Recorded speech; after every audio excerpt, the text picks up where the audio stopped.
Senhor e Salvador Jesus Cristo esteja reinando no coração e no lar de cada um de vocês. Hoje nós vamos dar continuidade no nosso estudo do livro de João. Toda quarta-feira nós estamos juntos, nem por aqui, estudando o livro de João, capítulo 12. Hoje nós vamos continuar com a graça do Senhor.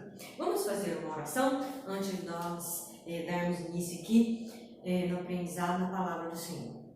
Pai querido, em nome de Jesus, nós te louvamos, te agradecemos essa oportunidade de estar, ó Deus amado, na tua presença nesse momento, através, ó Pai amado, do conhecimento das tuas Escrituras. Quão importante é para nós conhecermos o Pai, o Filho, o Espírito Santo, através das Escrituras, ó Pai. O que o Senhor deixou para nós, para que nós pudéssemos conhecer o Senhor, é a Bíblia Sagrada. E nós te louvamos, te agradecemos por essa oportunidade que temos. Colocamos diante de Ti neste momento, ó Pai querido, a igreja do Senhor. Em nome de Jesus, eu posso estar abençoando cada um deles, ó Pai amado. Que cada um que está assistindo esse vídeo nesta hora, Pai amado, separou um tempo do dia para estar aqui na Tua presença, aprendendo, alimentando o seu espírito. Que a bênção do Senhor esteja sobre a vida deles, ó Pai. Continua a pedir, a clamar, ó Pai amado, e também a agradecer pela vida dos dizimistas e ofertantes, ó Pai amado, que foram fiéis esse mês, ó Deus amado, que trouxeram os seus dízimos e as suas ofertas, podendo nós, ó Pai amado, suprir agora, cumprir com os nossos compromissos, ó Pai. Eu te agradeço pela vida de cada um deles, que a bênção do Senhor, que a bênção da multiplicação, que a prosperidade esteja alcançando a vida deles, ó Pai, porque eles têm sido, ó Pai amado, responsáveis diante do Teu reino. Continua a clamar também, Pai amado, que o Senhor continue guardando a Tua igreja desse mal, Pai amado, em nome de Jesus, que o Senhor possa livrar o Teu povo, que o Teu povo esteja escondido debaixo da Tua sombra, em nome de Jesus, ó Pai, da saúde física, da saúde espiritual, cada dia mais para a Tua igreja, para que possamos romper, vencer esse momento que vai passar para a glória do nome de Jesus. Assim nós te louvamos e te agradecemos no nome de Jesus. Amém. Abra a palavra do Senhor no livro de João, capítulo 12. Hoje nós vamos ficar do 34 até o 36. Diz assim: a multidão disse: entendemos pelas Escrituras que o Cristo viveria para sempre. Como pode dizer que o Filho do Homem morrerá? Afinal, quem é esse Filho do Homem? Jesus respondeu: minha luz brilhará para vocês só mais um pouco. Andem na luz enquanto podem, para que a escuridão não os pegue de surpresa. Quem anda na escuridão não consegue ver aonde vai. Creiam na luz enquanto ainda há tempo. Desse modo, vocês se tornarão filhos da luz. Depois de dizer essas coisas, Jesus foi embora e se ocultou deles. Só até aqui onde nós vamos ficar. Só para a gente recapitular, nós estamos aqui quando Jesus estava ensinando ali os discípulos e tinha uma multidão, muitos gregos vieram ver Jesus diante da entrada dele, né, em Jerusalém, montado ali no jumentinho. Eles fizeram aquela manifestação, adoraram o Senhor ali, e isso atraiu muitas pessoas até ali. E aquelas pessoas foram até os discípulos e pediu para ver Jesus. Aqui então, Jesus explicou para eles. Jesus então aqui, como nós aprendemos semana passada, ele explicou para aquela multidão o tipo de morte que ele iria morrer. Que ele iria morrer, ele estava agoniado, que ele ia passar por uma morte difícil, a alma dele se angustiava naquele momento, mas ele tinha vindo para isso, ele não ia voltar atrás, ele iria ser levantado, e quando ele fosse levantado, ele ia atrair muitas pessoas para si. E ele disse também a respeito da semente de trigo que cai na terra, ela tem que cair, tem que morrer, para que haja uma semeadura, para que haja uma grande colheita. Ele dizia a respeito do ministério e da obra que ele iria fazer. Só que aqui no versículo 34 agora, o que está nos ensinando aqui? Onde falta o conhecimento completo das Escrituras, a igreja pode se tornar vítima de falsos ensinamentos e de falsos profetas. A igreja tem que tomar muito cuidado. Nós vamos aprender o que acontece com essa multidão aqui que não tem o ensinamento completo, tá? Lutero disse assim, uma frase dele: quem não entende o texto dentro do contexto é capaz de confundir um cavalo com uma vaca. Olha para você ver o que Lutero fala, já falou, né, há muito tempo atrás, há 500 e poucos anos atrás, a respeito da pessoa não entender, não compreender o texto, o contexto que o Senhor quer nos ensinar de forma plena, de forma completa. Porque eu sempre falo para vocês, tem que estudar, tem que ler, tem que ir num livro, no outro livro, para que então vocês não fiquem em dúvida e o Espírito de Deus possa trazer todo o conhecimento para vocês. No livro de Atos 17, 11, ensina assim: os judeus que moravam em Bereia tinham a mente mais aberta que os de Tessalônica e ouviram a mensagem de Paulo com grande interesse, mente aberta para receber o conhecimento e tem interesse em buscar esse conhecimento. Não adianta nada eu ter desejo aqui na minha mente de conhecer a Deus, não fizer nada para buscar esse conhecimento. Então, Paulo aqui está elogiando esses crentes em Bereia, porque eles tinham a mente aberta e tinham também interesse. Todos os dias, examinava as Escrituras para ver se Paulo e Silas ensinavam a verdade. Como resultado, muitos judeus creram, assim como vários gregos de alta posição, tanto homens como mulheres. Olha para você ver o que esses crentes estão fazendo, sendo elogiado, e serve para nós no dia de hoje, serve para fazer essa comparação aqui. Paulo está elogiando esses crentes porque esses crentes tinham a mente aberta, tinham interesse, buscavam conhecimento, e quando Paulo e Silas ensinavam, pregavam para eles, eles iam lá, corriam e confirmavam o que Paulo e Silas estavam ensinando. Chegavam para Paulo, chegavam para Silas e perguntavam: eu não entendi isso aqui não, é isso mesmo que você quis dizer? E ali eles tinham uma grande oportunidade de buscar esse conhecimento. Nós precisamos entender isso como filhos de Deus. Se nós não temos o conhecimento das Escrituras, nós não vamos caminhar de forma vitoriosa nesta terra. Nós vamos viver de tropeço em tropeço se nós não tivermos o conhecimento das Escrituras. Aquilo que eu sempre falo: tem dúvida? Pergunta. Tem dúvida? Manda uma mensagem, manda um WhatsApp: olha, não entendi o que você ensinou aquele dia, naquele dia eu estava meio distraído, tem jeito de se me explicar novamente? Porque você precisa entender, para que você caminhe de forma vitoriosa. Mas voltando então aqui no livro de João, o que está acontecendo aqui? Essa multidão que chega perto de Jesus diz que não estava entendendo quem era o Filho do Homem. Que Filho do Homem era aqui? Eles falaram lá em cima, né? Que pelo conhecimento que eles tinham das Escrituras, o que Jesus estava falando não estava batendo com o que eles tinham aprendido a respeito do Filho do Homem, a respeito do Filho de Deus. Deus, Ele só tem compromisso com a verdade que Ele deixou aqui para nós aprendermos. Por isso, nós devemos buscar conhecimento como os de Bereia. Deus não vai fazer cumprir nas nossas vidas algo que Ele não falou simplesmente porque um pastor falou, simplesmente porque um apóstolo falou, um missionário falou. Não, Ele vai fazer cumprir aquilo que Ele falou. Se Ele falou, Ele vai cumprir. E é onde muitas vezes muitos crentes ficam decepcionados, frustrados, porque ouve um líder falar e acredita que aquilo que ele está falando vem de Deus, como nós. Não foi lá para confirmar. Não foi lá para estudar se realmente aquilo vinha de Deus. Aí aquilo não acontece porque Deus não vai cumprir, porque não foi Ele que falou. Aquela pessoa então se volta contra Deus, se torna incrédula, porque ela acreditou naquele líder, acreditou naquilo que estava sendo falado, mas não conferiu quando deveria conferir, tá? Então Deus não tem compromisso com aquilo que Ele não fala. Então, essa multidão aqui estava tendo dificuldade em entender o que Jesus estava explicando, da semente, que precisava morrer e multiplicar, ter uma colheita, da morte dele, como seria a morte dele, seria levantado. Eles estavam tendo dificuldade, por quê? Porque eles aprenderam parte da mensagem e eles guardaram parte da mensagem.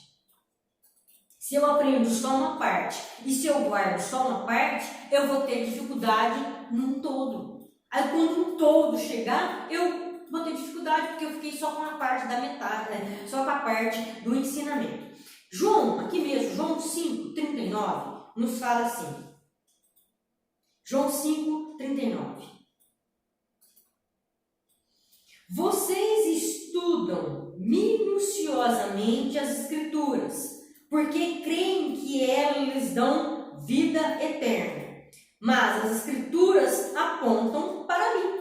Ó, o que Jesus está falando? Tá, vocês estão estudando muito, mas vocês não estão entendendo que ela aponta para mim. Se vocês estivessem estudando ela completamente, ler muito e não estudar não adianta nada. Você fica lendo aqui, eu já li a Bíblia 500 vezes, não vai adiantar. Se você não estudá-la.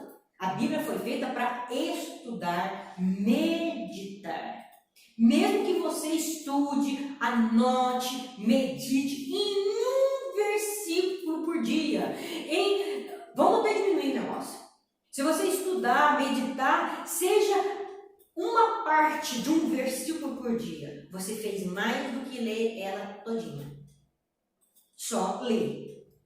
Tá? Então aqui Jesus está falando, vocês estão estudando tão minuciosamente, mas não está aprendendo nada. Vocês estão só passando, observando a pontuação, observando se há erro ortográfico e tal, mas não está estudando. Se vocês estivessem estudando verdadeiramente, vocês iriam crer em mim. Vamos em Mateus agora 28,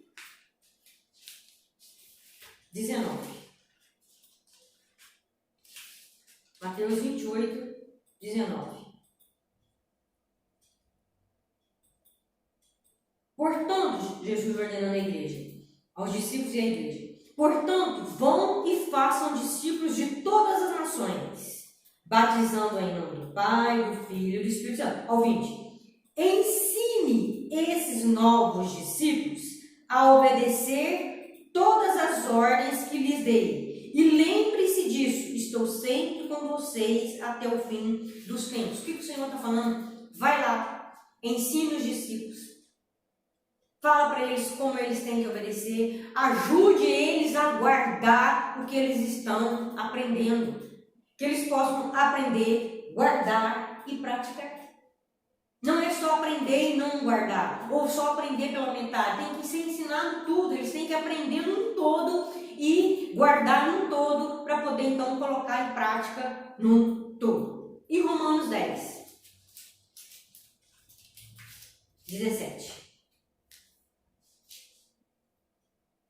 Portanto, a fé vem pelo ouvir, isto é, por ouvir as boas novas a respeito de Cristo. A fé vem como? Pelo ouvir. Como que eu conheço o Senhor? Através do estudo, do aprendizado. Por isso que os crentes em Beré estavam sendo elogiados, porque eles queriam aprender de Cristo. Eles queriam ter uma fé operosa, uma fé frutífera. E para eles ter essa fé frutífera, eles teriam o quê? Que estudar. Como eles iam crer e ter uma fé que agradasse ao Senhor, que conhecesse a Cristo, se eles não estudassem sobre Ele. Tá? Então, está aqui para nós versículos que nos apontam que deve-se aprender, guardar e praticar. Essa multidão, eles estudam parte e guardam parte da mensagem. E com isso, houve um grande erro aqui na vida dessas pessoas que estavam na frente do Senhor Jesus naquele momento. Eles perguntam então para ele: nós não estamos entendendo, porque as Escrituras nos ensinam que o Filho do Homem, ele não vai morrer. Ó, metade do aprendizado. O que eles aprenderam estava garantido nele, só que não era todo um ensinamento que Jesus tinha para eles. Então eles vão questionar Jesus: não estou entendendo o que o Senhor está me explicando aí, da semente morrer, o Senhor ser levantado. As Escrituras já me ensinou que o Messias que viria, ele não iria morrer. Jesus tinha acabado de explicar o seu ministério, da semente e da forma que ele iria morrer. E ele ouve o quê? Eles dizer: o que eu aprendi nas Escrituras não é isso. Eu não estou entendendo que filho do homem que o Senhor está tentando nos explicar. Isaías, capítulo 9. Isaías 9 nos ensina assim. Versículos 6 e 7.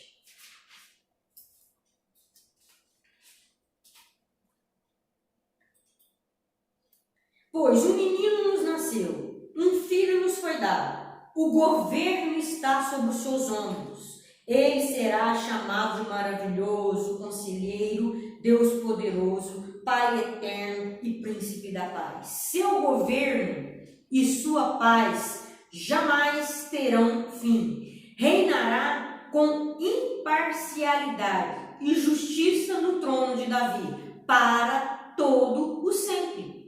O zelo do Senhor dos Exércitos fará que isso aconteça. Essa passagem é uma passagem que faz com que essas pessoas aqui falem para ele assim: as Escrituras me ensinam que o Messias viria de uma forma vitoriosa, iria estabelecer um reino terreno, político e que jamais teria fim. O Messias não vai morrer. Eles pegaram Isaías 9, do 6 ao 7. Senhor, está escrito lá em Isaías que o Messias não morre. Agora o Senhor está falando aí que o Senhor vai ser levantado? Não estou entendendo isso. Nós temos a garantia que o Messias não há de morrer. Acompanhe aqui Isaías 53. Alguns capítulos à frente aqui. Isaías 53, 5. Mas ele foi ferido por causa de nossa rebeldia e esmagado por causa de nossos pecados. Sofreu o castigo para que fôssemos restaurados e recebeu açoites para que fôssemos curados. Todos nós nos desviamos como ovelhas, deixamos o caminho de Deus para seguir o nosso próprio caminho. E, no entanto, o Senhor fez cair sobre ele os pecados de todos nós. Ele foi oprimido e humilhado, mas não disse uma só palavra. Foi levado como cordeiro para o matadouro, como ovelha muda diante dos tosqueadores. Não abriu a boca, condenado injustamente, foi levado embora. Ninguém se importou de ele morrer sem deixar descendentes, de sua vida ser cortada no meio do caminho. Mas ele foi ferido mortalmente por causa da rebeldia do meu povo. Não havia cometido nenhuma injustiça e jamais havia enganado alguém. Ainda assim, foi sepultado como criminoso, colocado no túmulo de um homem rico. Fazia parte do plano do Senhor esmagá-lo e causar-lhe dor. Quando, porém, sua vida foi entregue como oferta pelo pecado, ele terá muitos descendentes, terá vida longa e o plano do Senhor prosperará em suas mãos. Está aqui o Messias. O Senhor agradou em Moelo, ele foi morto e no final ele iria ressuscitar. E então o que vai acontecer aqui? Depois que ele foi entregue como uma oferta diante do Senhor, terá vida longa e o plano do Senhor prosperará em suas mãos. Aí sim ele vai ser para todo o sempre. Então aqueles judeus viu Isaías, aprendeu Isaías 9, mas não aprendeu Isaías 53. Isaías 53 está dizendo que ele viria sim, ele iria morrer e teria lá no 9 um reino eterno. Não era um reino político, não era um reino terreno, era um reino espiritual. Ele mesmo falou: meu reino não é dessa terra. O reino de Cristo é um reino espiritual. Nós já aprendemos isso aí semana passada. Ele reina nos céus, está governando os céus e terra agora. Ele reina no mundo espiritual, no mundo celestial. Aprendeu a metade da mensagem e teve dificuldade no que Jesus estava ensinando. Ele se apegou em Isaías 9 e negligenciou ou desprezou Isaías 53. Ficou com conhecimento pela metade. Nós temos que tomar muito cuidado. Que tipo de Salvador ou que tipo de salvação nós estamos buscando? Eu leio alguns versículos, é esse tipo de Salvador que eu quero e é esse tipo de salvação que eu quero. Agora, aquele outro Salvador, aquele outro tipo de Salvador que está ali e de salvação eu não quero não. Tá? Eu quero um Salvador que cura. Eu quero um Salvador que abençoa. Mas eu não quero um Salvador que disciplina. Eu não quero um Salvador que corrige a quem ele ama. Eu não quero um Salvador que me faz retroceder, voltar e recomeçar tudo novamente. Eu não quero. Então nós temos que tomar muito cuidado. Porque esses judeus aqui queriam aquele Salvador que iria trazer um reino político, que iria tirar eles do Império Romano, do poder do Império Romano. Era esse tipo de Salvador que eles queriam. Agora, aquele Salvador humilde, eles não queriam. Um Salvador que vai morrer, um Salvador que vai ser chicoteado, esse eu não quero. Então, se nós não tomarmos cuidado, nós criamos um Cristo e um Salvador e uma salvação ao nosso modo, do nosso jeitinho. Por isso, nós temos que estudar as Escrituras num todo, tá? Senão nós vamos moldar ele, a salvação e o Salvador, da nossa forma. Agostinho tem uma frase dita assim: feriste o coração com a tua palavra e eu te amei. Agostinho amou um Salvador que feriu o coração dele. Não, esse tipo de Salvador eu não quero. Eu quero um Salvador que vai massagear o meu coração e que não vai ferir o meu coração, tá? Sermões, pregações que massageiam o nosso ego. Vem como está e pode continuar da mesma forma. É focar num Salvador. É querer moldar o Salvador do meu jeito, tá?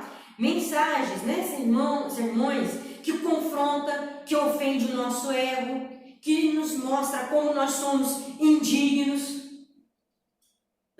Isso eu não quero. Esse tipo de sermão, esse tipo de pregação, eu não quero. Se é esse tipo de salvação que me leva, de pregação que me leva à salvação, eu não quero.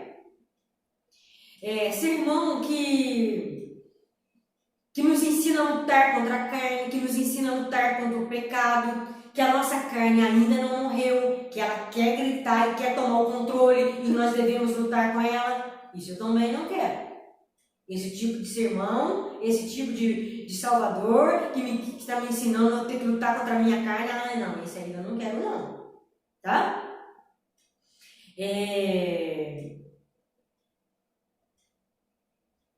Paulo nos ensina que Paulo diz na palavra que ele se considerava o pior pecador. E Paulo era um homem que estava bem próximo do Senhor. Ele estando bem próximo e tendo muita comunhão com o Senhor, ele declara: eu sou o pior pecador. E ele fazendo essa declaração de ser o pior pecador, ele entrega a vida dele ao Senhor. E teve uma vida de luta contra a sua carne. Ele mesmo fala também nas Escrituras que ele lutava, ele dava golpes, ele golpeava, ele dava murro na carne dele, no sentido de que não era sair dando murro na carne, no corpo dele, não. Era no sentido que ele lutava contra o pecado na vida dele. Ele lutava contra a carne que queria dominá-lo novamente. Esse tipo de salvação eu não quero, não. Imagina. Para que eu vou querer ficar lutando contra a minha carne? Que salvação é essa? Paulo reconhecia que ele foi salvo pela graça e agora ele queria agradar o seu Salvador. E para agradar o seu Salvador, ser grato ao seu Salvador por ser salvo, ele teria que lutar contra a carne, tá? Os judeus só entendem a parte da mensagem do Messias vitorioso. Eles não entendem a parte da mensagem do Messias que iria ser humilhado e iria passar dificuldade. Isso eles não quiseram entender. Isso eles negligenciaram no entendimento. Agora, vou voltar lá, no livro de João 12.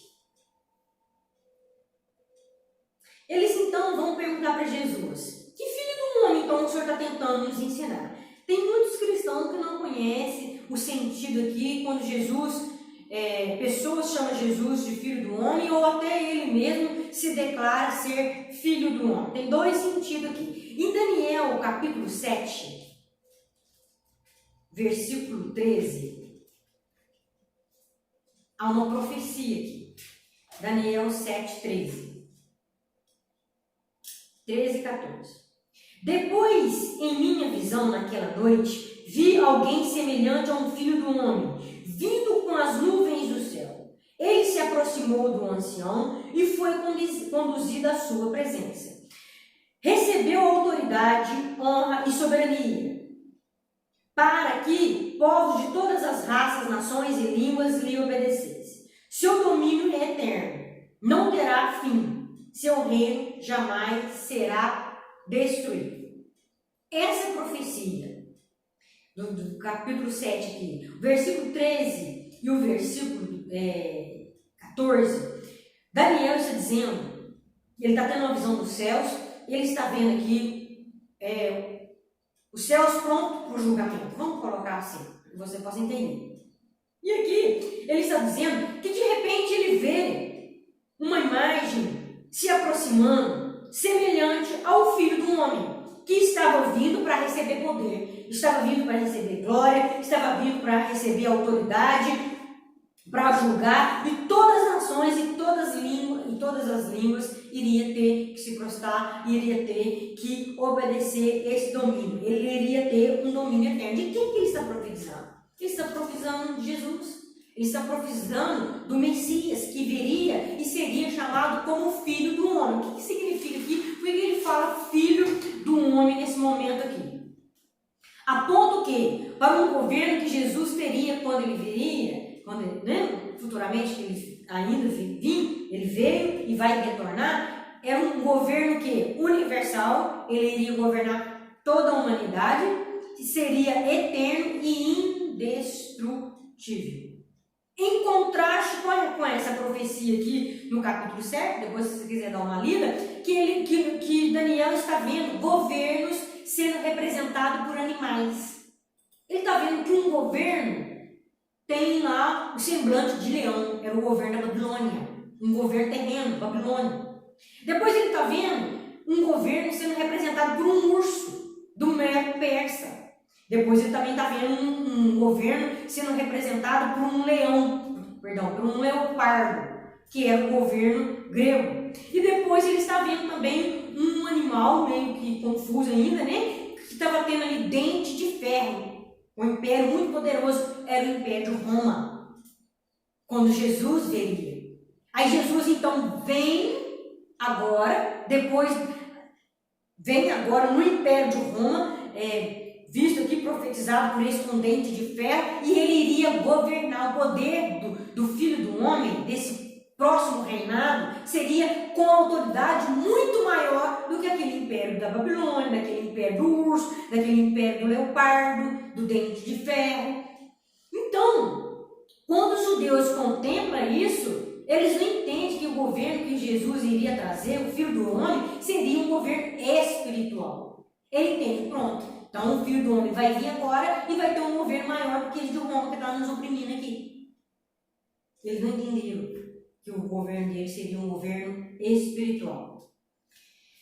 Esse governo, Filho do Homem, iria presidir, sobressair de forma sobrenatural, poderosa, aqueles impérios que eram impérios humanos, sendo representados aqui por esses animais. Quando Jesus cura no sábado, quando Jesus perdoa o pecado, ele fala assim, eu estou fazendo isso para mostrar para vocês que o Filho do Homem tem poder para perdoar o pecado, o Filho do Homem tem poder acima do sábado. O sábado serve o Filho do Homem, e não é o Filho do Homem que serve o sábado. Então eu vou curar no sábado. Então o próprio Jesus está mostrando para eles aqui, está tomando essa identidade para ele de Filho do Homem, mostrando para eles aqui, Daniel 7, eu sou o Messias, eu sou a profecia se cumprindo, aquela lá de Daniel que viria com um governo acima de todos os outros, mas um governo espiritual. O governo de Roma, o governo da Babilônia, eles não curavam. Eles não libertavam a pessoa de espírito demoníaco, eles não faziam nada disso. Mas Jesus tinha um governo acima, bem diferente do governo que estava naquela época, que era o de Roma. E o segundo ponto que nos mostra Jesus como filho do homem é quando ele também é Deus. Jesus é divino e Jesus também era humano, nascido de uma mulher. Verbo encarnado. Então aqui ele também está declarando que ele também era filho do homem. Então essas duas naturezas aqui, esses dois pontos que ele considera como filho do homem. Para os judeus, alguém dizer que era filho do homem, ele sabia que filho do homem apontava para o Messias. Então um homem vindo na terra e dizendo que era filho do homem, ele estava dizendo que eu tenho o poder do juízo na mão. Então, se uma pessoa declarasse ser filho do homem ali, para os judeus aquilo era uma blasfêmia. Por isso que teve um momento, lá em Marcos 14, 62, que Jesus se declara filho do homem e os fariseus rasgam as suas vestes dizendo que Jesus estava blasfemando. Como ele poderia ser filho do homem? Ele simples daquela forma. Entrou em Jerusalém montado numa jumentinha, né? Seu pai tinha como profissão, seu padrasto tinha como profissão carpinteiro. Ele tinha irmãos ali terreno, o povo não conhecia as irmãs dele. Jesus chega dizendo ser filho do homem. Ser filho do homem significava o quê? Ser o Messias esperado. Então, quando ele disse isso para eles, para aqueles que não entendiam as Escrituras de uma forma completa, Jesus estava blasfemando naquele momento. Por isso, muitas vezes quiseram pegar em pedras para jogar em Jesus. João 12, né? Ficou claro aqui, acredito que então, quando você vê Jesus se declarando, as pessoas o chamando de filho do homem, porque o Messias foi chamado de filho do homem lá em Daniel, e ele também se declara filho do homem no sentido do verbo encarnado. Ele veio como homem. Jesus era 100% Deus, Jesus era 100% homem. Ele precisava vir para morrer. Deus não morre. Então, quem morreu na cruz? O homem. Tá? Então, nesse sentido, nesses dois sentidos aqui, tá? Espero ter esclarecido aí esse ponto para vocês. João 12, 35 agora.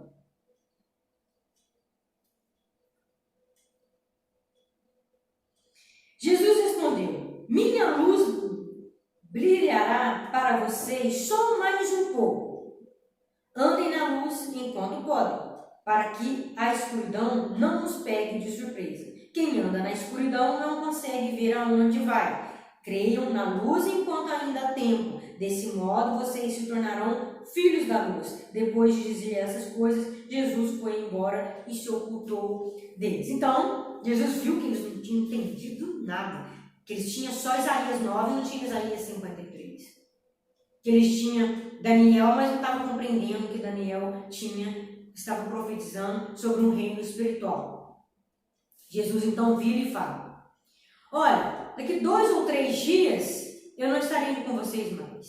Meu ministério público vai findar. Eu não estarei aqui com vocês mais. Vocês não vão poder estar comigo mais. Eu vou estar com vocês aqui por um breve tempo. Então aproveite ainda esses 2 ou 3 dias, esse breve tempo, para que vocês consigam entender o que é a luz.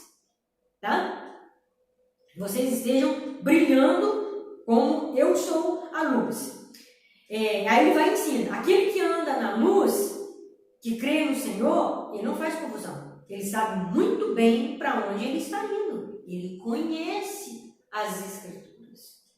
Ele sabe quem é o Messias. Que ele veio e prometeu voltar. Ele entende isso porque ele está na luz. Então ele fala: aproveite a luz para que vocês possam entender e caminhar de forma correta e não tropeçar. Porque quem não está na luz tropeça, não sabe para onde está indo.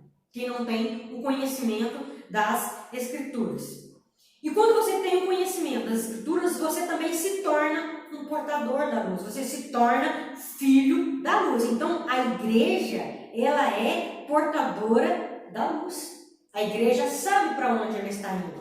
Cada cristão sabe por que está aqui e para onde está indo. Ele precisa saber ensinar isso também, viver de um modo que também ensine isso aos outros. Seja luz para muitas pessoas que estão aí nas trevas, sem saber para onde vai e o que vai ser o seu fim. Nós sabemos o que vai ser o nosso fim, tá?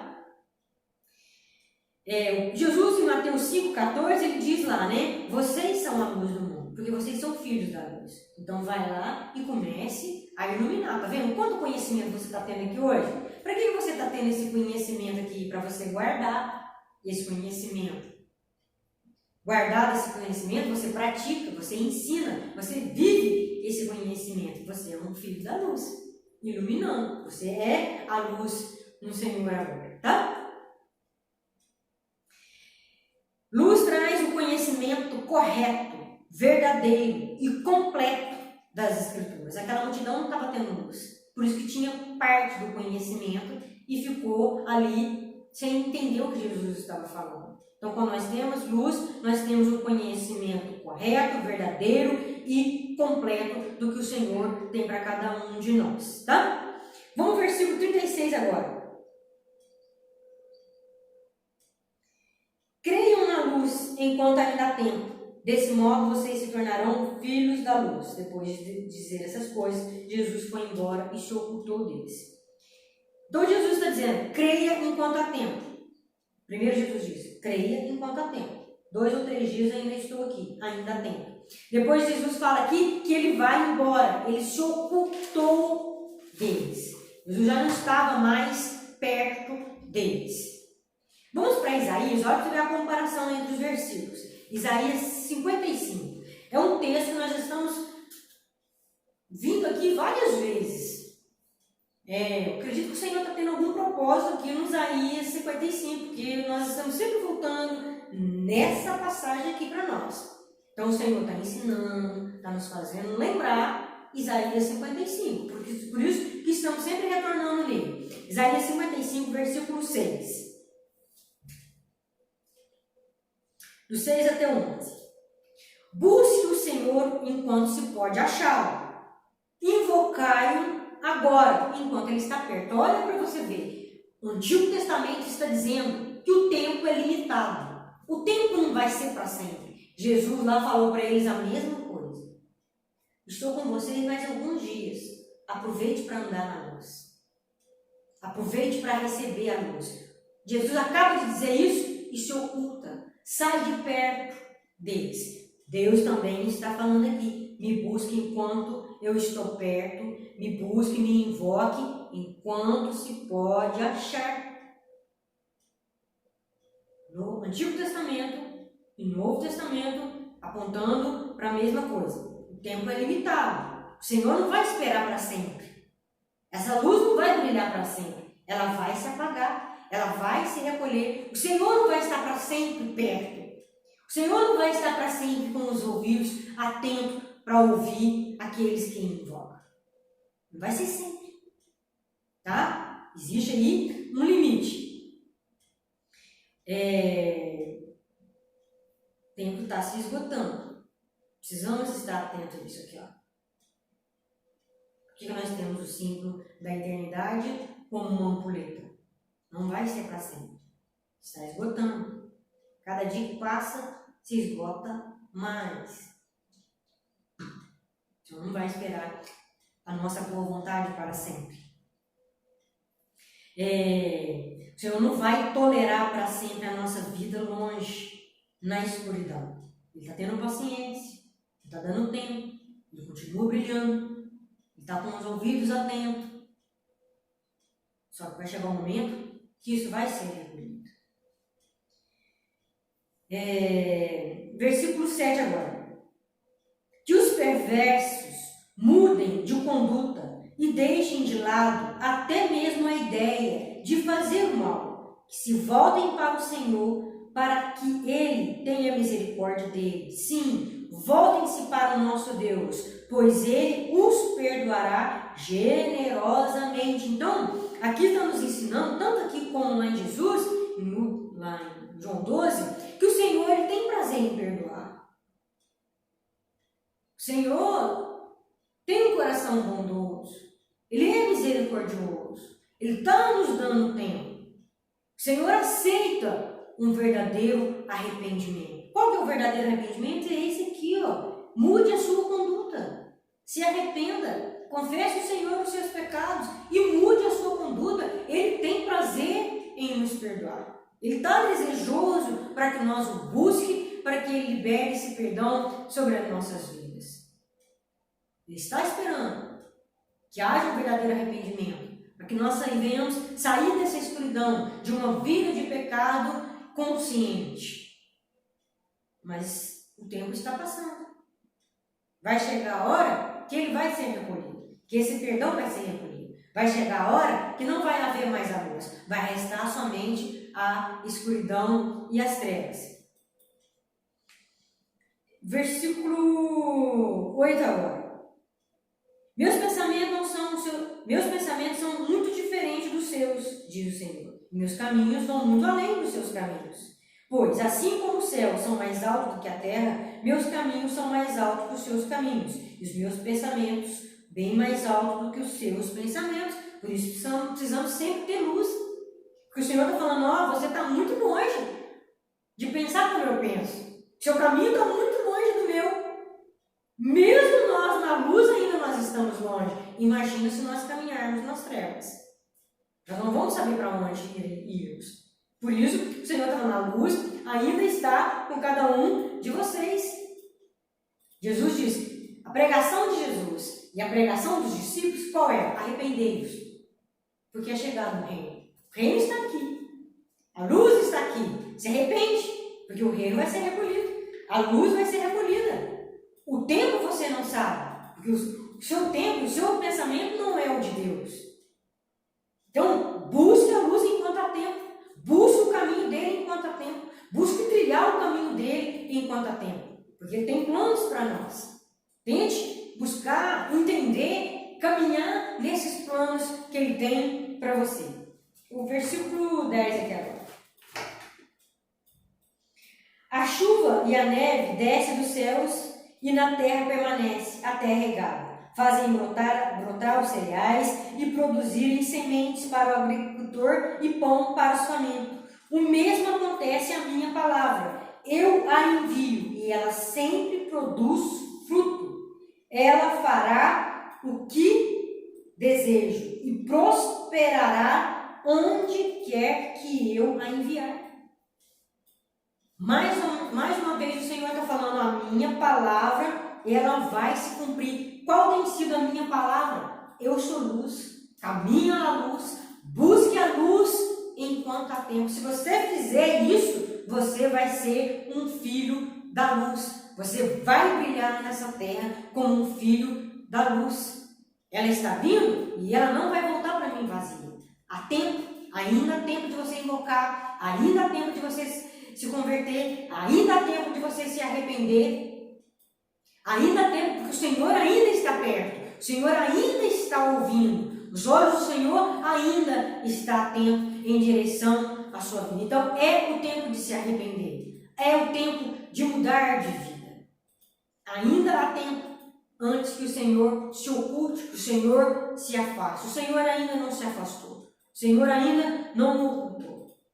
Muitas pessoas pensam assim, que se converter, se arrepender, é nunca mais pecar. Não. É nunca mais errar. De forma alguma. Nós ainda continuamos nessa terra, estamos sujeitos ainda a cair. Ainda estamos sujeitos a tropeçar. Ainda estamos sujeitos a, às vezes, tomar decisões erradas. Ainda somos sujeitos, sim. Não existe um aqui que pode dizer assim, estou 100%.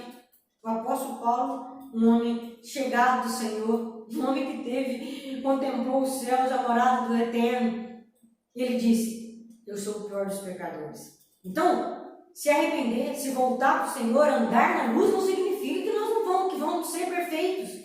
Não significa que nós nunca mais vamos errar. Mas significa nós estaremos lutando. Nós estaremos caminhando, lutando na luz. Porque nós vamos caminhar na luz e vamos lutar em direção nessa luz. Nós não vamos estar aqui tropeçando na escuridão, caído, prostrado na escuridão, voltado completamente para uma vida de pecado, voltado completamente, se deixando a carne nos dominar e nos levar para onde quer. Não. Se arrepender, se voltar para o Senhor, caminhar na luz é trilhar um caminho de luta contra a sua carne. Essa é a vontade do Senhor para nossas vidas. Um cristão que se converteu verdadeiramente, que é convertido, ele não tem paz em viver uma vida de pecado. Se o cristão vive uma vida de pecado consciente e tem paz nisso, ele não se converteu. Ele precisa rever a sua conversão. Caminhar na luz é ficar incomodado quando a carne prevalece. É ficar triste quando a carne domina. É se arrepender e falar, Senhor, perdão. Hoje a minha carne dominou. Hoje eu não vigiei. Hoje eu não lutei. Eu me arrependo por ter cedido à carne. Eu confesso meu pecado. Me ajude amanhã. Me ajude que amanhã eu vença essa carne e ela não domine sobre a minha vida. Isso é caminhar.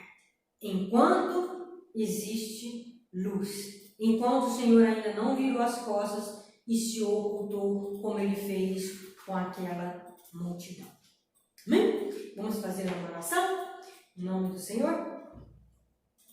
Pai, nós te louvamos e te agradecemos, porque cremos que nós temos a luz do Senhor.